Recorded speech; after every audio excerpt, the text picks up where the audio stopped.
بادی که میزد صورته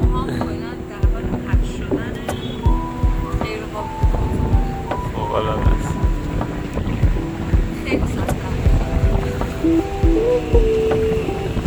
آقای مهران اینجا همراه ما هستن. خب برای اولین بار که من میبینم که بخواد قهوه سفارش شده، خیلی عجیبه، واقعا خیلی عجیبه. خیلی عجیبه که مهران داره قهوه سفارش میده و من خوشنود کرده. خوشحالم از اینکه همراهی میکنی. شبیه دیدید مردم مثلا مواد میخوام بکشن 4 نفرم همراه خودشون بیارن. قهوه و بقیه چیزا هم همینه، یعنی چیزی که متوجه شدن دقیقا همطوریه. لذت میبری؟ لذت ببر. خب یه چیز خیلی جالب، توی محله ما یه رستورانی هست به اسم رستوران بی اسم. یعنی اصولا طرف هیچ اصلا نمیخواسته که زحمت پیدا کردن اسم به خودش بده. خیلی عجیبه واقعا.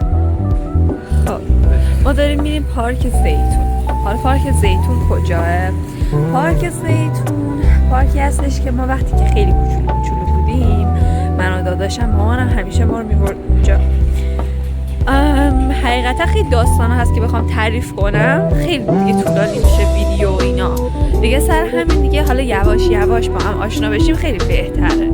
حالا خلاصه که دیگه الان ما اومدیم، میخوام واسه اولین بار مهران رو ببرم این پارکه، چون مهران تا حالا نیومده. یه سری فقط شب از کنارش رد شدیم و مهران خیلی ترسید از اونجا، چرا که خیلی معتاد و اینا توش زیاده. هم موقع هم که بچه هم که بودیم، خب یعنی بارها پیش اومده بود یا ما جنازه این معتادای بیچاره رو ببینیم و من خیلی دوست داشتم وایستم ببینم چه اتفاقی میفته بعدش، ولی خب مامانم همش دستمو میکشیدم گفت بیا بریم، خوب نیست این صحنه، اصلا صحنه جالبی واسه بچه نیست، بیا بریم. آره دیگه خلاصه حالا میریم داخل پارک. بتونشون خیلی پارک قشنگی